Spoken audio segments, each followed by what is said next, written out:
Hey friends, quick tool video today. We're going to be looking at the Motopower car diagnostic tool. We're going to do a quick unboxing. I'm going to show you the setup process, and then we're going to do a reading on a vehicle we currently have that has a code.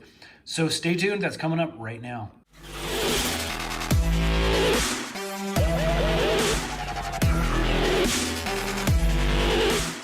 Okay, so let's take a peek at what's inside of the box once you order this from Amazon. I'll put links in the description box below if you'd like to purchase this for yourself.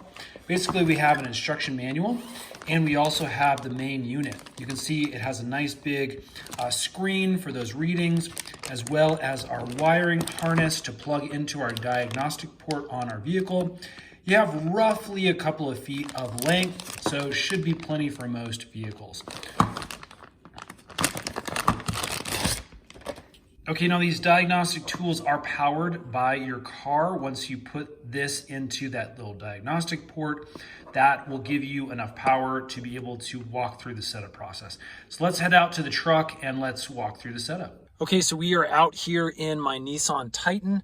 Now this is gonna be different for everybody, but basically we're gonna find our data port right down here on the bottom right of the steering wheel column. And basically what we're going to do is we're going to take the end of our data reader here, our code reader, and basically I'm just going to pop it directly into the slot like this, and we will get it all seated and ready to read. Now again, make sure you line up basically the thick end and the small end right here. As you can see, I had to actually flip this over in order to get it into my port.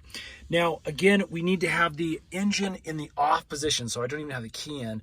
We need to have the engine off when you put this into that data port for the first time. Okay, so you may see the screen blinking here on camera. That is just because of the refresh rate. But basically this is actually steady in real life.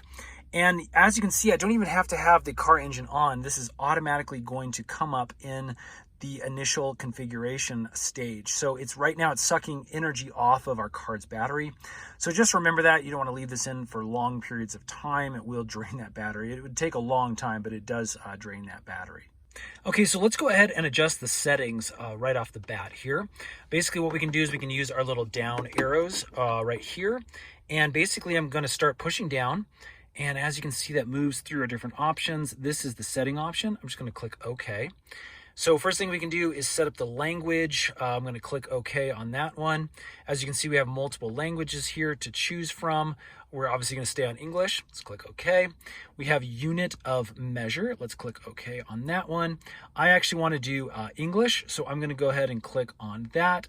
And then for contrast, let's go ahead and click on that. As you can see, you can contrast change the settings right here on the unit.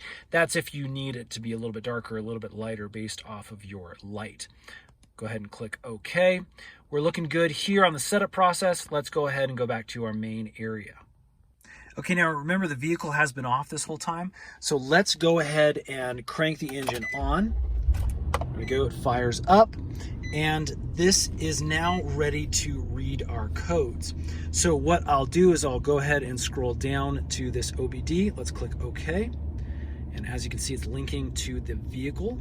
There we go, the codes were found. Now again, if for some reason it's not automatically reading codes like this, you may need to do a little bit of diagnostic work or troubleshooting for your specific vehicle.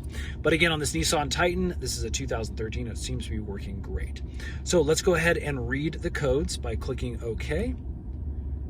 And there is our specific code. So as you can see, it has something to do with the emission system purge control valve circuit. So we can go ahead and look up this code now on the internet. We can get some more information on what it may be referring to and see if we can't fix it.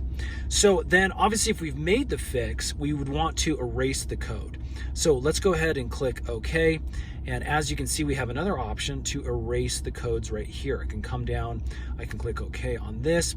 As you can see, we can hit yes, and that will erase all the codes that are currently on the engine. Now, I don't want to do that at this time because I want to go ahead and troubleshoot things. So I'm going to click on the no button, command canceled. As you can see, we can view freeze frame. We can go to IM readiness. And then you have some additional ones down here, real-time curve data system, vehicle info. So a few other options that are available here. Again, we just wanted to show you the basics on how to read codes and how to clear them if needed with this little guy. Friends, I hope that has helped. If it has, would you guys hit that thumbs up button for us? We are really liking this so far. Super simple. It's not super in-depth, but maybe that's all you really need. If you just want the basics, then we do highly recommend this guy. We'll put some links again in the description box below where you can get this on Amazon.